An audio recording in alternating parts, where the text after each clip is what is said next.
Ready है। Good afternoon बच्चों, sit down. कैसे हो आप सभी? ठीक हो?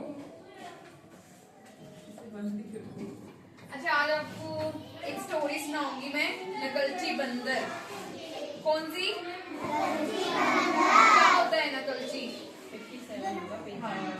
क्या होता है नकलची? नकल करना ना किसी की, है ना? जैसे मैं कुछ कर रही हूँ, तुम मेरे जैसा सेम कर रहे हो, तो उसे क्या बोलते हैं?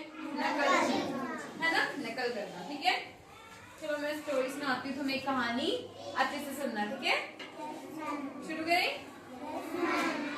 अच्छा, एक दिन रामेश्वर काका अपनी दाढ़ी बनाने के लिए बैठे थे।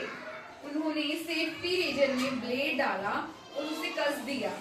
उसके बाद ब्रश पर क्रीम लगाई और दाढ़ी पर रगड़ी।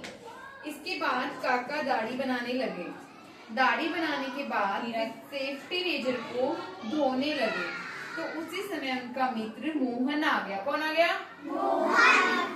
वे अपने मित्र से बातें करते करते कमरे के अंदर चले गए।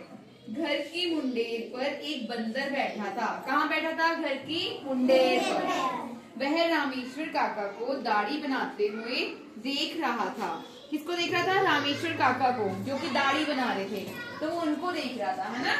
बंदर, बंदर तो नकलची होता ही है, आप सभी को पता है। जैसे भी करते हैं वो सभी वैसे ही करते हैं, है ना? तो उसने रामेश्वर काका की नकल करने की ठानी। उसने सोचा मैं रामेश्वर काका की आज नकल करूंगा। बंदर ने सोचा आज मैं भी अपनी दाढ़ी बनाऊंगा, क्योंकि रामेश्वर काका क्या कर रहे थे? दाढ़ी बना रहे थे, अपनी शुरुआत कर रहे थे दाढ़ी बनाने की, है ना? बंदर सोच रहा है कि मैं भी अपनी दाढ़ी बनाऊंगा। बंदर तुरंत मुंडेर से उतरकर आंगन में आ गया। कहाँ आ गया? आंगन में। और रामेश्वर काका की कुर्सी पर जा बैठा। कहाँ बैठा? कुर्सी पर। और उसने रामेश्वर काका की तरह ही ब्रश पर क्रीम रखी। क्या किया उसने? ब्रश पर क्रीम रखी, है ना? क्योंकि रामेश्वर काका भी ब्रश कर रहे थे, है ना? और अपनी दाढ़ी पर रगड़ लिया। किसने? बंदर ने अपनी दाढ़ी पे रगड़ लिया। जैसे रामेश्वर काका कर रहे थे वैसे ही बंदर कर रहा था। क्रीम की झाग देखकर बंदर बहुत अधिक खुश हुआ। जब क्रीम देखी तो बंदर बहुत ज्यादा खुश हो गया। फिर खुशी खुशी उसने दाढ़ी बनाने के लिए सेफ्टी रेजर उठाया और दाढ़ी बनाने लगा। वह रामेश्वर काका की तरह दाढ़ी बनाना तो जानता नहीं था, उसे तो आता नहीं है ना? और रामेश्वर काका तो रोज बनाते थे, उन्हें तो आता था। तो उसने ब्लेड से अपना सारा चेहरा लहूलुहान कर दिया, मतलब खून आने लग गया, क्योंकि उसने रेजर से अपनी दाढ़ी बनाई, है ना? तो उनके खून आने लग गया। जब उसे पीड़ा महसूस हुई तो ची ची करता हुआ खड़ा हुआ और बंदर भाग रहा था। बच्चे उसे नकलची की दुर्दशा देखकर हंसते हंसते लोटपोट हो रहे थे। तुम जैसे बच्चे बंदर को देखा, उसके खून आ रहा है, तुम सब हंसने लग गए, क्योंकि वो नकल कर रहा था, है ना? तो तुम सब हंसने लगे और कह रहे थे बंदर मामा आया मजा नकल करने का। जानते नहीं क्या नकल करने के लिए भी अकल की जरूरत होती है ना? क्या होता है नकल करने के लिए?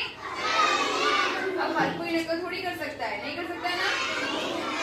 हाँ, तो ये एक नकलची बंदर की कथा है जो नकल के चक्कर में चोट खा बैठता है। क्या हो जाता है उसके साथ? चोट हो जाती है ना, है ना? और उससे उद्देश्य क्या मिलता है? बच्चों को नकल नहीं करने की प्रेरणा, कि तुम्हें भी नकल नहीं करनी चाहिए, कभी नहीं करनी चाहिए ना, वरना आप लोगों के साथ भी चोट हो सकती है ना, है ना? अगर पकड़े जाओगे तो फिर मैडम क्या करेगी आपके साथ? अगर नकल करोगे तो बाहर निकाल देगी क्लास से, है ना? पेरेंट्स को भी बुलाएगी, है ना? नंबर भी 0 आएंगे, इसलिए नकल नहीं करनी चाहिए ना।